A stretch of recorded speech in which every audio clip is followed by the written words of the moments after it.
नमस्ते दोस्तों, आप लोगों का स्वागत है मेरे चैनल स्कैरी स्टोरीज पर। मैं आप लोगों के लिए डरावनी कहानियाँ लेकर आई हूँ। अगर आप लोगों को मेरी कहानी अच्छी लगे तो मेरे चैनल को सब्सक्राइब करें और बेल बटन को ऑल पर कर दें। दोस्तों, आज की कहानी एक गांव के ऊपर है। गांव के मुखिया रामबली सिंह थे। लोग उनकी बहुत इज्जत करते थे। रामबली जी के दो बेटे थे। बड़ा बेटा उन्हीं के साथ गांव में रहता था और छोटा बेटा शहर में नौकरी करता था। दोनों की शादी हो चुकी थी और उन्हें एक एक बेटा भी था। बड़े बेटे के बेटे का नाम अर्जुन सिंह और छोटे बेटे के बेटे का नाम अभिमन्यु सिंह था। अभिमन्यु जब 5 साल का था तभी से शहर में रहता था। अब वो 15 साल का हो गया था और वो अपने पापा से गांव जाने की जिद करता था। और इधर रामबली सिंह भी अभिमन्यु को गांव में छुट्टियां बिताने को बुलाता था। अभिमन्यु गांव में पहुंच जाता है और अर्जुन से मिलकर बहुत खुश होता है। अर्जुन शहर कई बार गया था पर अभिमन्यु गांव पहली बार आया था। अभिमन्यु को खेत और गांव घूमने का बहुत मन था और तभी एक दिन बच्चों के दादा रामबली खेत पर गए।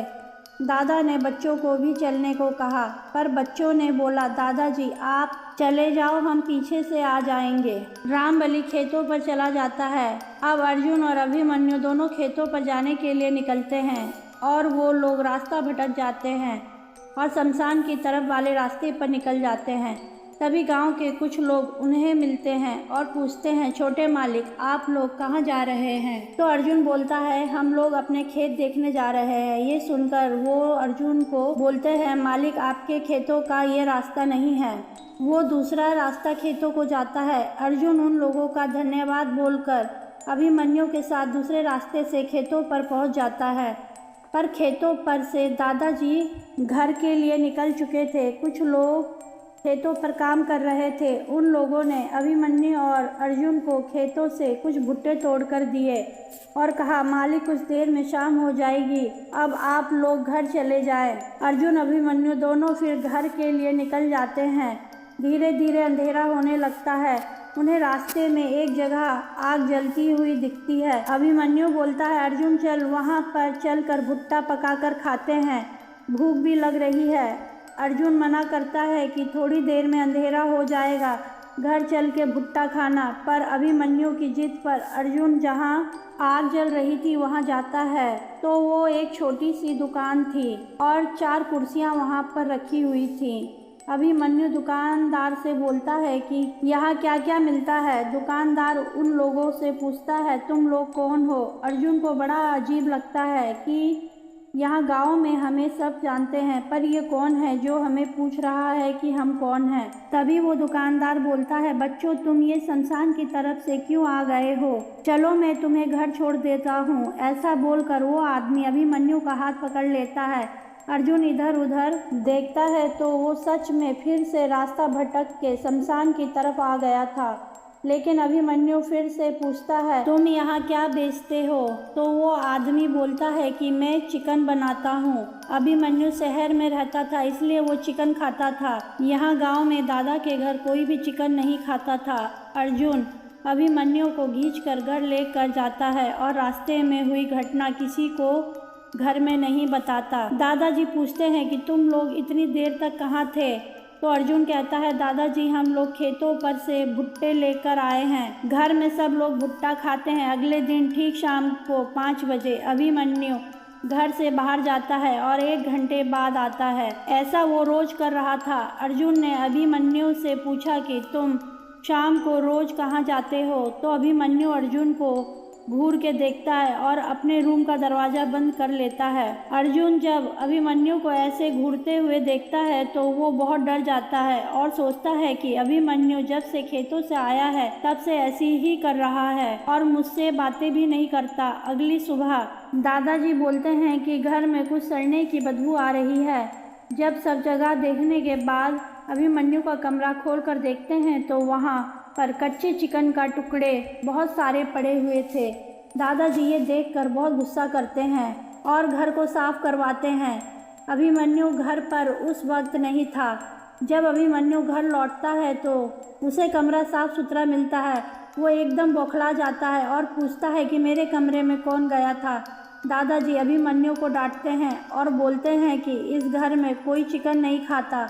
तुम्हें यह बात पता थी, फिर भी तुम चिकन लेकर आए इस घर में। अभिमन्यु अपनी आंखों को लाल लाल करके और बहुत ही भयानक आवाज में चिल्लाता है कि चुप कर बुड्ढे। उतने में अर्जुन अभिमन्यु को बोलता है कि अभिमन्यु तुम ये क्या बोल रहे हो।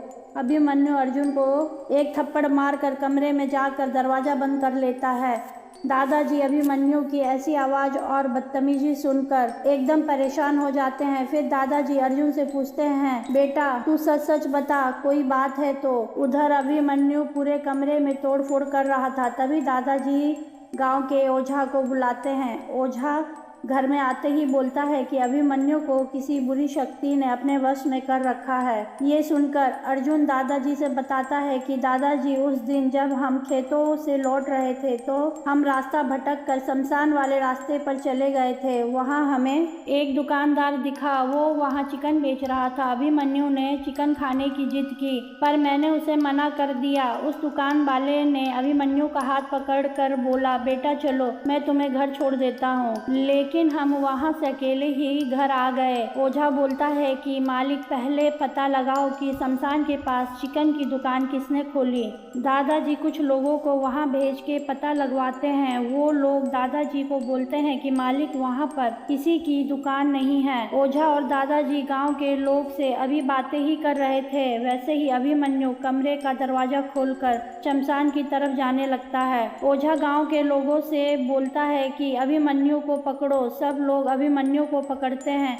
ना जाने अभिमन्यु में इतनी ताकत कहाँ से आ जाती है कि वो सबको ढकेल देता है। सब लोग फिर जल्दी से उठकर अभिमन्यु को पकड़ते हैं और ओझा कुछ मंत्र फूंकता है। बहुत मुश्किल से अभिमन्यु को वश में करता है। वो दुकान वाला कोई और नहीं, एक दुष्ट आत्मा थी। ओझा दादाजी को बताता है और बोलता है कि उसने अभिमन्यु को अपने वश में कर रखा था। उस दुष्ट आत्मा का कंकाल वहीं पर कहीं दबा है, उसे जलाकर उसे मुक्त करना पड़ेगा, तभी वो अभिमन्यु को छोड़ेगा। इधर अभिमन्यु अपने ऊपर वार कर रहा था, उसके पूरे शरीर से खून बह रहा था। दादाजी और गांव वाले जहां अर्जुन ने दुकान बताई थी वहीं पर खोदते हैं। वहां एक कंकाल मिलता है। गांव वाले उस कंकाल को जला देते हैं। अब अभिमन्यु बिल्कुल ठीक हो जाता है।